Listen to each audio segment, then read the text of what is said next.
नमस्कार, आप देख रहे हैं 4 PM और मैं हूं आपके साथ निधि तिवारी। जब टमाटर की महंगाई पर सुधीर चौधरी ने स्मृति ईरानी से सवाल पूछा तो मैडम ने उन्हें तिहाड़ जेल की याद दिला दी।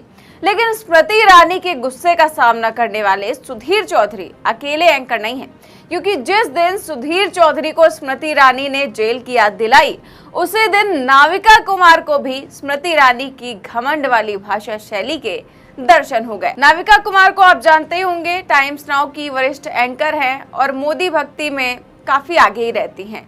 इसके अलावा आपको बता दूं कि जब आज तक को इंटरव्यू देने के बाद स्मृति ईरानी ने टाइम्स नाउ नवभारत को इंटरव्यू दिया और उसमें जब नाविका कुमार ने राहुल गांधी को लेकर सवाल किया तो मैडम बौखला उठी और नाविका कुमार के सवाल को दुस्साहस बता दिया। जी हाँ, दरअसल नाविका कुमार ने सवाल किया, यूपी कांग्रेस के अध्यक्ष अजय राय ने बड़ा भूचाली ऐलान किया है कि राहुल गांधी अमेठी से चुनाव लड़ेंगे।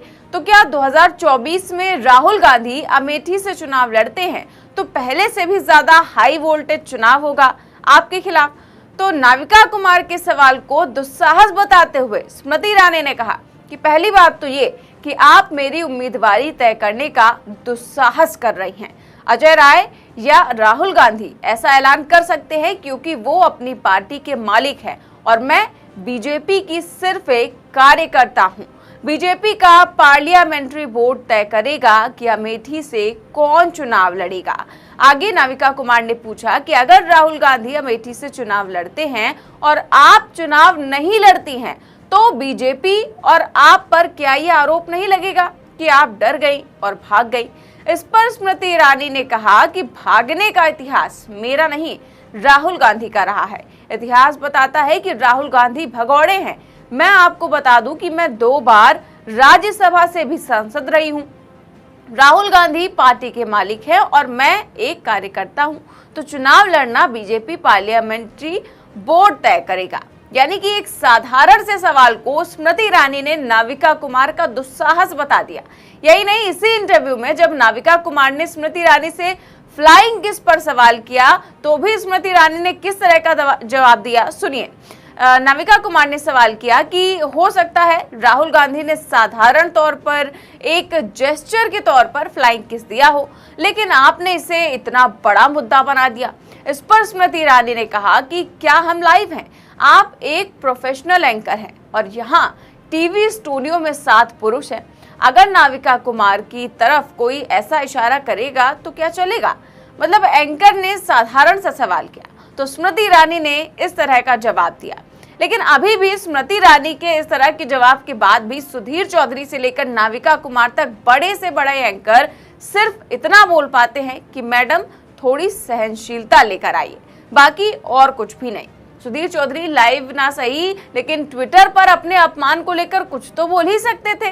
लोगों ने तो यहाँ तक सोच लिया था कि अगला जो विश्लेषण करेंगे ब्लैक एंड व्हाइट में सुधीर चौधरी, वो भी स्मृति ईरानी के गुस्से को लेकर होगा। लेकिन ना तो कोई विश्लेषण ना तो कुछ और। यहाँ सुधीर चौधरी ने तो अपने विश्लेषण में मोमोज को लेकर कर दिया कि मोमोज की कितनी बिक्री होती है, क्या फायदे हैं, क्या नुकसान है। हालांकि लोग इंतजार कुछ और कर रहे थे। यहाँ तक कि एक ट्वीट तक नहीं किया गया सुधीर चौधरी से, किसी से कुछ भी नहीं निकला और नाविका कुमार भी स्मृति ईरानी के गुस्से के सामने सिर्फ और सिर्फ मुस्कुराती ही रही।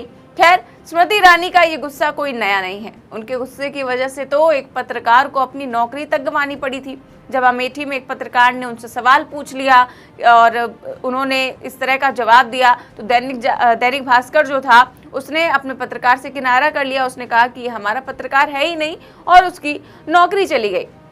लेकिन ये किसी ने नहीं सोचा था कि दिन रात दिलो जान से बीजेपी का बचाव करने वाले एंकरों को भी मंत्री महोदया के गुस्से का शिकार होना पड़ेगा। खैर, ये तो हो गई बात स्मृति ईरानी के गुस्से की। अब बात करें अमेठी की, तो जब से कांग्रेस के नए नवेले अध्यक्ष अजय राय ने राहुल गांधी की उम्मीदवारी का ऐलान किया है, तभी से स्मृति ईरानी का बार बार अपनी उम्मीदवारी को पक्का ना बताना सवाल खड़े करता है कि क्या स्मृति ईरानी अमेठी से चुनाव लड़ने से डर गई हैं? क्योंकि जब से यूपी कांग्रेस के अध्यक्ष ने ये दावा किया है कि राहुल गांधी अमेठी से चुनाव लड़ेंगे, तभी से तमाम सर्वे किए जा रहे हैं, तमाम पोल किए जा रहे हैं और राहुल गांधी सभी में जीतते हुए नजर आ रहे हैं। और जीत का अंतर भी काफी ज्यादा है। यहाँ तक कि इंडिया टीवी CNX के सर्वे में भी स्मृति ईरानी के हार की भविष्यवाणी कर दी गई। CNX के डायरेक्टर भावेश झा ने कहा कि अमेठी में टफ फाइट है, स्मृति ईरानी यहां से हार सकती हैं। मैं ये दावा तो नहीं कर सकता, लेकिन अभी की स्थिति अच्छी नहीं है। इस तरह के दावे जो है वो गोदी मीडिया द्वारा भी किए जा रहे हैं, तो आप सोच सकते हैं कि किस तरह की स्थिति है। और जब नाविका कुमार ने सवाल पूछा कि आप चुनाव लड़ना चाहती हैं या फिर नहीं, तो इसे लेकर भी स्मृति ईरानी ने कोई साफ जवाब दिया नहीं। ऐसे में सवाल खड़े हो रहे हैं कि क्या स्मृति ईरानी तमाम सर्वे से डर गई हैं और क्या राज्यसभा के रास्ते संसद में जाना चाहती हैं वो, क्योंकि जो इंटरव्यू में उन्होंने राज्यसभा का वो जिक्र कर रही हैं, तो क्या इसलिए इंटरव्यू में स्मृति ईरानी पहले से भूमिका बना रही हैं। लेकिन लोग तो कह रहे हैं कि जब से राहुल गांधी ने वापसी की है तभी से मैडम के बुरे दिन शुरू हो गए हैं। अभी 2 दिन पहले ही स्मृति ईरानी के मंत्रालय का इतना बड़ा घोटाला सामने आ गया था कि सभी के होश उड़ गए थे, जिसकी जांच अब CBI को भी सौंपी गई है।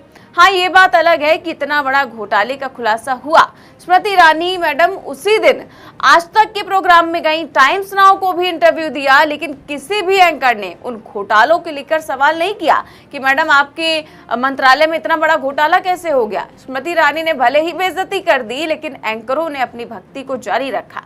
हालांकि सुधीर चौधरी महज टमाटर पर सवाल करने पर मंत्री जी उन पर इतना बौखला उठी कि उन्हें जेल तक की याद दिला दी। अच्छा हुआ घोटाले पर सवाल नहीं पूछा, वरना तो मंत्री जी सीधे जेल ही भिजवा देती। फिलहाल अमेठी को लेकर इस तरह के सर्वे किए जा रहे हैं। मैंने भी आपको दिखाया था कि News 24 का जो सर्वे किया गया था, पोल किया गया था, उसमें 85% लोग जो है वो चाहते थे कि राहुल गांधी वहां से जीते और वहां का वोट जो किया था, और केवल 15% वोट ही मिले थे स्मृति ईरानी को। तो इस तरह का सर्वे जो हुआ था वो आपके सामने हमने रखा ही था। इसके अलावा गोदी मीडिया भी लगातार सर्वे कर रही है और उसमें भी राहुल गांधी जीतते हुए नजर आ रहे हैं।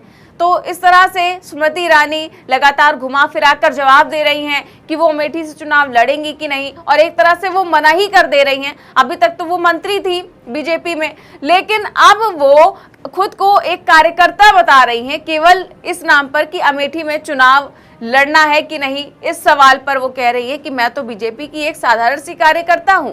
आपकी इस खबर पर क्या राय है और स्मृति ईरानी के गुस्से को लेकर आप क्या सोचते हैं, हमें कमेंट बॉक्स में जरूर बताएं।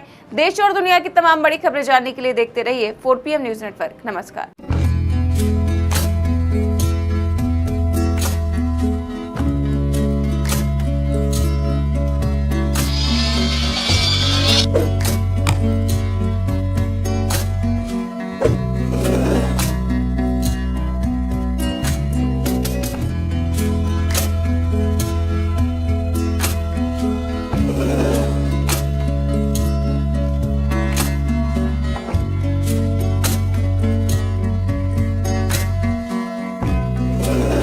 you